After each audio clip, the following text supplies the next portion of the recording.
चलिए आपको बताते हैं मुख्तार का मन्ना सिंह मर्डर कांड आखिरकार है क्या, और इसको बेहतर तरीके से आपको समझाते हैं। तो यहाँ पर ऐसे समझिए, पीडब्ल्यूडी के ए कैटेगरी के ठेकेदार थे मन्ना सिंह, इनके बारे में बात की जा रही है, जिनकी तस्वीर यहाँ पर दिखा रहे हैं। और मुख्तार ने मन्ना सिंह से 10% कमीशन मांगा था।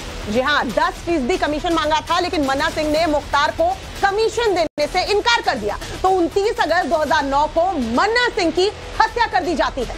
4 बाइक सवार बदमाश आते हैं और मन्ना सिंह पर ताबड़तोड़ फायरिंग करते हैं। और इस ताबड़तोड़ फायरिंग में मन्ना सिंह को सोचिए 1-2 नहीं बल्कि 22 गोलियां लगी थी। 22 गोलियां, मुख्तार समेत 11 लोगों पर एफआईआर दर्ज हुई। लेकिन हुआ क्या? बिल्कुल हुआ क्या, सितंबर 2016 में सिर्फ 3 आरोपी जो हैं वो दोषी साबित हुए, सिर्फ 3 आरोपी। और मुख्तार जो है उसके समेत 8 आरोपी मर्डर केस से बरी हो गए। मुख्तार बरी हो गया मन्ना सिंह मर्डर केस से। तो मन्ना सिंह का जो तस्वीर हमने आपको यहां पर दिखाई, उस पूरे मामले के बारे में भी हमने आपको बताया। लेकिन मन्ना सिंह के भाई अशोक सिंह से टाइम्स नाउ नव भारत ने खास बात की और आपको सुनवाते हैं वो क्या कह रहे हैं। मुख्तार अंसारी के गुनाहों की फहरिस्त काफी लंबी है। योगीराज में अब उन गुनाहों का एक एक कर हिसाब किताब किया जा रहा है।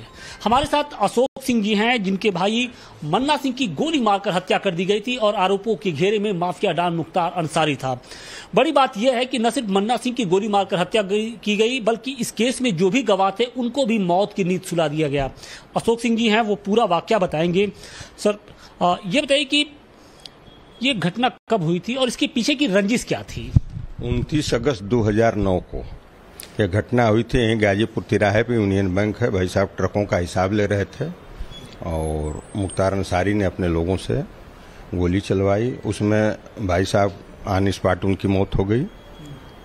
राम सिंह मौर्य उसमें चश्मदीद गवाह थे। एक सब्बीर ड्राइवर था, सब्बीर उर्फ राजा, उसको भी गोली लगी थी। राजेश राय थे, उनको लगी थी। 3 लोगों को गोली लगी थी। भाई साहब की ऑन स्पॉट डेथ हो गई। सब्बीर का इलाज हुआ, बाद में वो पक्षद्रोही हो गया। मुख्तार ने उसको अपने साथ कर लिया और राजेश राय की भी मौत हो गई। उसमें मुख्य चश्मदीद गवाह थे मौके से राम सिंह मौर्य, जो मुनीब थे, भाई साहब काम धाम देखते थे। तो उनकी हत्या फिर 19 मार्च 2010 को आरटीओ दफ्तर पे वो सफारी भैया के नाम से भाभी के नाम ट्रांसफर हो रही थी, भाई साहब के नाम से, वहीं गए थे कराने। वहाँ उनकी और एक सुरक्षा में सिपाही सतीश कुमार थे, उनको भी गोली लगी। 3 दिन बाद वो भी उनकी भी डेथ हो गई। पुलिस कांस्टेबल थे, वो भी मारे गए। उसमें कानून व्यवस्था नहीं थी क्या? पुलिस नहीं थी क्या? ऐसी क्या सिचुएशन थी कि इस तरीके से खुलेआम वो गुंडा टैक्स मांगता था, न देने पे गोली मारता था? सिचुएशन और सपा और बसपा, पहली बार मायावती जी ने मुख्तार अंसारी को राजनीतिक संरक्षण दिया, कवर दिया और वाई या जेड की शायद सुरक्षा दी थी उन्होंने। तो ये सपा और बसपा की सरकारें हमेशा माफिया पसंद रही हैं और इन लोगों के ही वजह से या गुंडा बने, अतीक बने हो, मुख्तार बने हो। 29 अगस्त की बात करूं 2009 की, तो कितनी गाड़ियों से आए थे, कितने हमलावर थे, किन असलहों से वो लैस थे, किस तरीके से फायरिंग कर रहे थे? 4 बाइकों से लोग थे। अंधाधुंध ऑटोमेटिक पिस्टलों से फायर किया गया। भाई साहब को गोली लगी। AK-47 भी चल रहा था क्या? नहीं, AK-47 नहीं चल, हाँ पिस्टल चली थी। AK-47 नहीं चली थी। सामान्य आदमी को मारने के लिए काहे को AK-47 का प्रयोग कोई करेगा अपराधी? हालांकि दहशत बनाना था उनको। दिन दहाड़े हत्या हुई, शाम का समय था, यूनियन बैंक है, वहाँ भीड़ भाड़ रहती है, ट्रकों का हिसाब ले रहे थे, वहाँ उन्होंने गोली चलवाई मुख्तार ने। और उसके बाद उस मुकदमे में मुख्तार अंसारी समेत कुछ लोगों को बरी कर दिया गया है। यहाँ से 3 लोगों को आजीवन कारावास हुई। आज तक 8 लोग उसमें एनकाउंटर में मारे गए हैं। जो लोग गोली चलाने वाले थे सारे लोग मार दिए गए हैं, एक भी उसमें बचा नहीं गोली चलाने वाले। मुख्तार ने साजिश किया, जेल में रहे, उनके खिलाफ मुकदमा है, लड़ा जा रहा है और जब तक सांस चलेगी तब तक उनके खिलाफ लड़ा जाएगा। हमारे साथ बातचीत के लिए मौजूद है हरेंद्र सिंह जी, जो मन्ना सिंह हत्याकांड में मुख्य वादी हैं और गवाह भी हैं। क्या गवाहों को भी मारा जा रहा था क्या? हालांकि 2 गवाहों को तो पहले ही मार दिया गया था। क्या आपके ऊपर भी डर था? आपको भी धमकाया जा रहा था क्या? वो जब राम सिंह की हत्या जो हुई थी, वह हत्या केवल मुझे, मतलब हरेंद्र सिंह को समझ के उन्होंने मारा था। एक ही में का हम और वो दोनों लोग कपड़े पहने थे, ये समझ के कि नहीं हरेंद्र सिंह को मारा जा रहा है, मार दिया गया। लेकिन वो राम सिंह मौर्य मारे दिए, वो भी गवाह थे और वादी मुकदमा मैं भी था मैं भी गवाह था, और 2016 तक हम लोग इसी चार दीवारी में कैद रहा करते थे कि किसी तरह गवाही दे लें कि इनको सजा मिल जाए। इतना डर था कि आप मतलब 24 घंटे इसी कैंपस में ही रहते थे? इतना भय व्याप्त था कि हम लोग मतलब अपने को सुरक्षित इसी चार दीवारी के अंदर ही समझते थे। हम लोगों के अगल बगल इधर के लोकल लोग जितने लोग थे, दहशत में हम लोगों के साथ खड़ा नहीं होते थे। इतनी का दहशत था? मुख्तार अंसारी का दहशत था, जो हमारे भाई की हत्या उन्होंने कराया था। सरेआम तिराहे पे गोली, इतने 22 गोलियां मरवाया था उन्होंने। 22 गोलियां लगी थी उनको। सीधे बात करेंगे, कुछ मेहमान हमारे साथ में जुड़े हुए हैं। ए.के. जैन साहब पूर्व डीजीपी हैं, यूपी के हमारे साथ में बने हुए हैं। संजय चड्ढा जी सुप्रीम कोर्ट के अधिवक्ता, और आशुतोष सिंह हमारे सहयोगी हमारे साथ में जुड़े हुए हैं। आप सभी का बहुत स्वागत है। लेकिन सबसे पहले ए.के. जैन साहब, मुख्यमंत्री योगी आदित्यनाथ कह रहे हैं ना माफिया ना दंगा, यूपी में सब चंगा, और वो बातें अब सच होती हुई नजर भी आ रही है, क्योंकि जिन मामलों में बरी कर दिया गया था निचली अदालत से, अब वो दोबारा से खुलने लगी हैं। मुख्तार अंसारी, उनको खोला जाना नितांत आवश्यक। अगर न्याय दिलाना है लोगों को, आपने अभी पूरा वृतांत सुना, 22 गोलियां मारी गई। जो मुख्य गवाह था उसकी भी हत्या कर दी गई जब वो नहीं टूट पाया।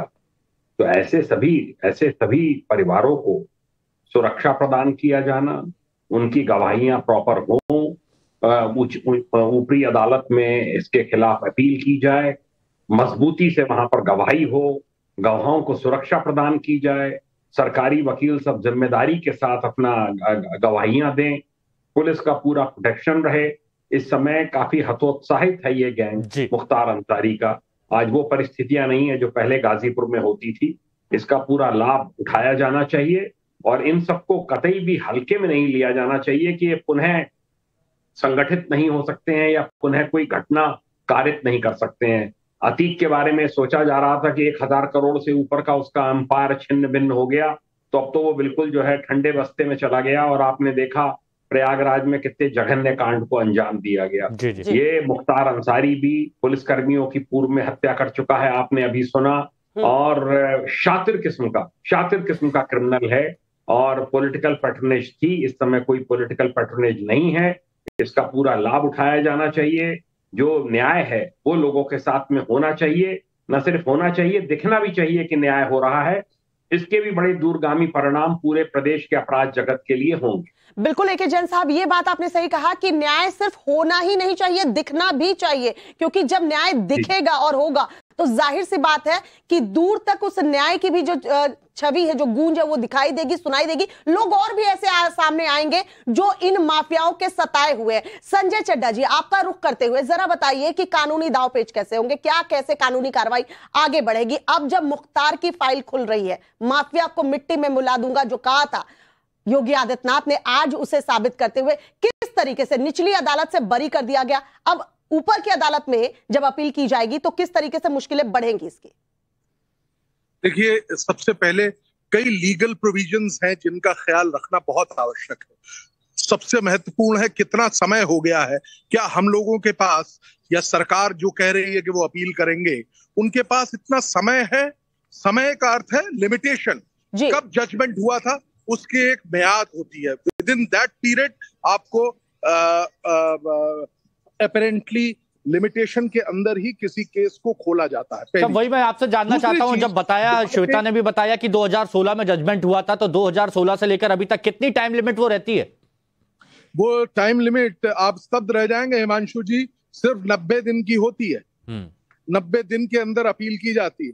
तो इस तरह का कयास लगाना कि अपील करना कोई साधारणता आसान होगा, लीगली स्पीकिंग थोड़ा मुश्किल रहेगा, पहली चीज। और दूसरा सबसे महत्वपूर्ण बात यह है, निश्चित तौर पे with the permission of the court, अगर कोई इंपॉर्टेंट एस्पेक्ट है, जो इंपॉर्टेंट चीजें जो मिस हो गई हैं और उनका जिसे कहते हैं इन्वेस्टिगेशन करने के पश्चात कोई एपरेंट ऐसा एरर दिखता है, उसको और उसका एक कारण देते हुए लिमिटेशन को कंडोन भी किया जाता है, लिमिटेशन को माफ भी किया जाता है। अब बहुत आवश्यक होगा ये देखना कि कौन से ऐसे साक्ष्य हर हैं जो पहलू सामने पर रखे बहुत जाएंगे, बारीकी पहली से बात। नजर रखनी होगी और सरकार को भी आप गंभीरता बरतनी होगी। एक बार रुक कर लेते हैं, आशुतोष हमारे साथ में जुड़े हुए। आशुतोष, जो डर और खौफ का माहौल फैलाया गया था, अब सरकार उसको खत्म करने की कोशिश कर रही है और यही वजह है कि पुराने कच्चे चट्टे खोले जा रहे हैं। बिल्कुल, देखिए जो कच्चे चिट्ठे हैं वो खोले जा रहे हैं। हमने देखिए नंदकिशोर रुंगटा के भी परिवार के से बात की, इसके बाद हमने मन्ना सिंह के परिवार से बात की। लोगों के चेहरे पे जो खौफ है, जो दहशत है मुख्तार अंसारी की, साफ तौर पे अभी भी नजर आ रही है। नंदकिशोर रुंगटा की बात करें तो उनके जो परिवार के उनके बेटे हैं वो तो बात भी नहीं करना चाहते थे।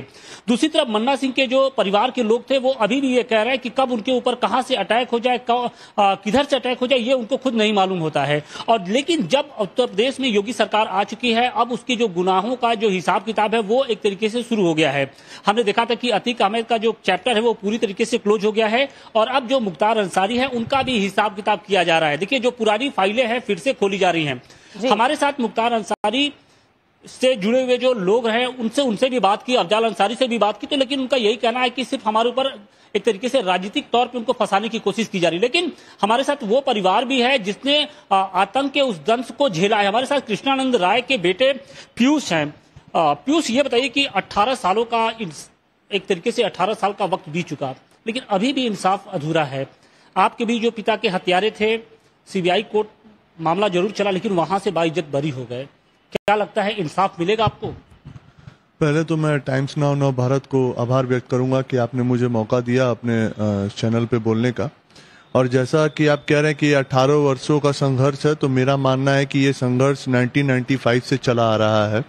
ये केवल 18 वर्ष का संघर्ष नहीं है। बिल्कुल मेरे पिताजी को गुजरे 18 वर्ष जरूर हुए हैं, लेकिन उनके संघर्षों को भी हम लोग नज़रअंदाज नहीं कर सकते हैं, क्योंकि 1995 से जब हमारे पिताजी ने राजनीति में कदम रखा तो ऐसे माफियाओं के खिलाफ अपनी आवाज़ बुलंद की जिन लोगों ने आम जनमानस का जमीन लूटना, उनकी व्यवस्था को परेशान करना और कालाबाजारी करना, उसके खिलाफ उन्होंने आवाज़ उठाई।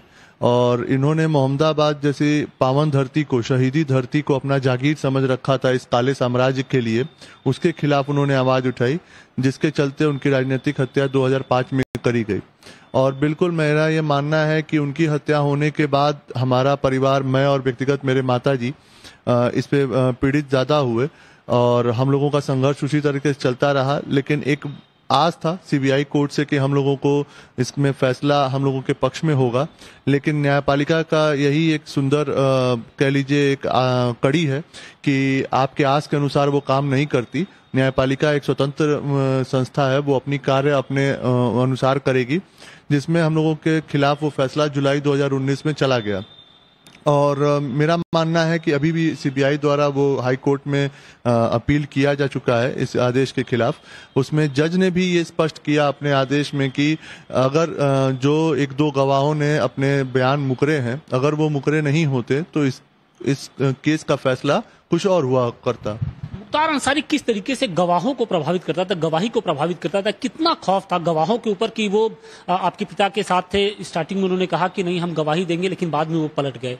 देखिए, मुख्तार अंसारी एक निमित्त गुंडा माफिया है, लेकिन इनका मनोबल तब बढ़ता है जब उस समय की सरकारों द्वारा इनकी सरपरस्ती दी गई, इनके गुनाहों को ढका गया, इनको और इनके मनोबल को और बढ़ाया गया, जो कि जब से पूजनीय महाराज जी की सरकार आई है इनके मनोबलों को कुचल दिया गया है। जीरो टॉलरेंस की नीति जो अपराध के खिलाफ पूजनीय महाराज जी ने चलाई है, सबसे पहले माफिया का मनोबल तोड़ा जा रहा है।